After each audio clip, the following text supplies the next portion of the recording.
Guys, स्वागत है आपका अपने यूट्यूब चैनल स्टडी विद अमन कुल में।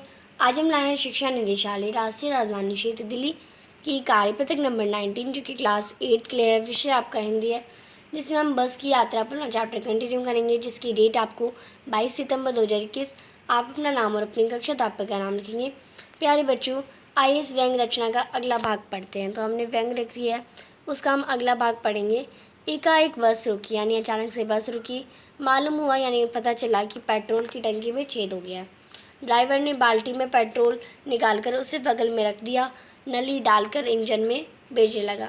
अब मैं उम्मीद कर रहा था कि थोड़ी देर बाद इस कंपनी के हिस्सेदार इंजन को निकालकर गोद में रख लेंगे और उसे नली से पेट्रोल पिलाएंगे, जैसे माँ बच्चे के मुंह में दूध की शीशी लगाती है। बस की रफ्तार अब 15-20 मील हो गई थी। मुझे उसके किसी हिस्से पर भरोसा नहीं था। ब्रेक फेल हो सकता है, स्टीयरिंग टूट सकती है। प्रकृति के दृश्य बहुत लुभावने थे, यानी जो बाहर के दृश्य थे बहुत अच्छे थे। दोनों तरफ बड़े बड़े पेड़ जिन पर पक्षी बैठे थे। मैं हर पेड़ को अपना दुश्मन समझ रहा था। जो भी पेड़ आता, डर लगता कि सबसे इससे बस टकराएगी। वह निकल जाता तो दूसरा पेड़ का इंतज़ार करता।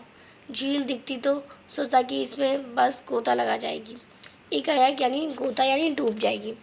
एकाएक फिर बस रुकी। ड्राइवर ने कहा, तरह तरह की तरकीबें की, पर वह चली नहीं। सविनय व्यंग्य आंदोलन शुरू हो गया था। कंपनी के हिस्सेदार कह रहे थे कि बस तो फर्स्ट क्लास है जी, यह तो इत्तेफाक की बात है। जो वहाँ पे जो बस का हिस्सेदार था वो कह रहा था कि ये बस तो अच्छी है, पर ये तो इत्तेफाक की बात है, आज खराब हो गई। क्षीण चांदनी में वृक्षों की छाया के नीचे यह बस दयनीय लग रही थी। लगता जैसे कोई वृद्धा थक कर बैठ गई हो। ग्लानि हो रही थी बेचारी पर। हिस्सेदार साहब ने इंजन खोला और कुछ सुधारा। बेचारी पर लदकर हम जा रहे थे। सॉरी, अगर इसका प्राणांत यानी ये मर गई तो इसका बेयाबान से इसकी हम अंत्येष्टि करनी पड़ेगी। तो बियाबान यानी सुनसान रास्ते पर अंतिम क्रियाक्रम इसका करना पड़ेगा। अंत्येष्टि मतलब अंतिम क्रियाक्रम। जो हिस्सेदार साहब हैं ने इंजन खोला और कुछ सुधारा। बस आगे चली। उसकी चाल और कम हो गई थी। धीरे धीरे वृद्धा की आंखों में ज्योति जलने लगी थी। चांदी में रास्ता टटोलकर यानी ढूंढकर वह रेंग रही थी। आगे या पीछे से कोई गाड़ी आती दिखती तो एकदम किनारे खड़ी हो जाती और कहती, निकल जाओ बेटी, अपनी तो वह उम्र नहीं रही कि वो तेज जा सके। तो वो बस के बारे में बोल रहे हैं। यहाँ पे आपको शब्द रखे, एकाएक यानी अचानक, उम्मीद यानी आशा, रफ्तार यानी गति, मील यानी 1760 गज की दूरी, लुभावने यानी मनमोहक या सुंदर, मील, गोता यानी डुबकी, तरकीबें यानी उपाय, क्षीण यानी कमज़ोर, दैनी यानी बेचारी, ग्लानि यानी खेद, प्राणांत यानी मरना, बियाबान यानी सुनसान, अंत्येष्टि यानी अंतिम क्रियाक्रम, और टटोलकर यानी ढूंढकर, और रेंगना यानी हमारा हो जाएगा बहुत धीरे धीरे चलना। अब यहाँ पे आपको गद्यांश के आधार पर कुछ क्वेश्चन दे रखे हैं। बस अचानक रुक क्यों गई, पढ़कर बताइए। तो आप इसका आंसर करेंगे, बस अचानक इसलिए रुक गई क्योंकि पेट्रोल की टंकी में छेद हो गया था और पेट्रोल समाप्त होने लगा था, जिसके कारण बस रुक गई।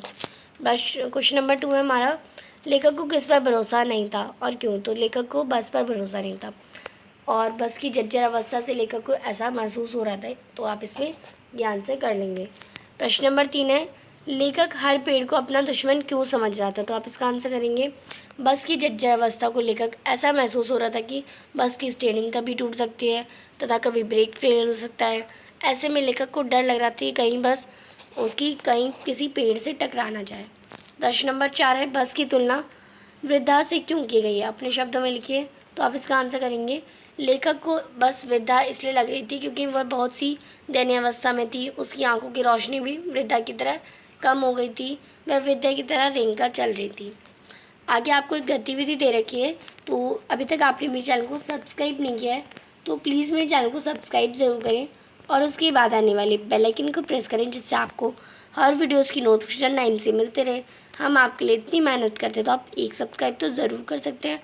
आपकी एक सब्सक्राइब से मुझे बहुत खुशी मिलती है। ये वीडियो अच्छी लगी तो इसे लाइक और शेयर ज़रूर करिएगा। तो गतिविधि दे रखी है, लेखक हरिशंकर परसाई द्वारा रचित ये पाठ बस की यात्रा एक व्यंग्य है। व्यंग्य यानी जो बातों को सीधे रूप में ना कहकर इस प्रकार घुमा फिरा कर कहा जाए कि बुरी भी ना लगे और समझ भी आ जाए। इस बात में भी बहुत सारे व्यंग्य के रूप में कहे गए, जैसे बस डाकिन है, बस को देखो तो श्रद्धा उमर पड़ी, आदि। अब ऐसे कुछ और वाक्य ढूंढ कर लिखिए जिनमें व्यंग हो। आप इस पाठ पर आए अब तक के कार्यपत्रों अथवा पाठ्य पुस्तक की सहायता भी ले सकते हैं। तो आप इसका आंसर करेंगे बस डाकिन है, बस वयोवृद्ध है, सदियों के अनुभव के लिए लिए हुई है, बस पूजा के योग्य है, बेटी की तरह प्यार से गोद में लेकर चलेगी, बस ही इंजर हैं। और आप ये भी लिख सकते हैं जैसे माँ बच्चे के इसमें आप ये लिख सकते हैं कि जो बस कंपनी के हिस्सेदार निकाल कर गोद में रख लेंगे और उसे नली से पेट्रोल पिलाएंगे जैसे माँ बच्चे के दूध में पिलाती है। तो आप ये भी लिख सकते हैं। तो ये थी आपकी आज की worksheet. Thanks for watching video. Bye bye guys.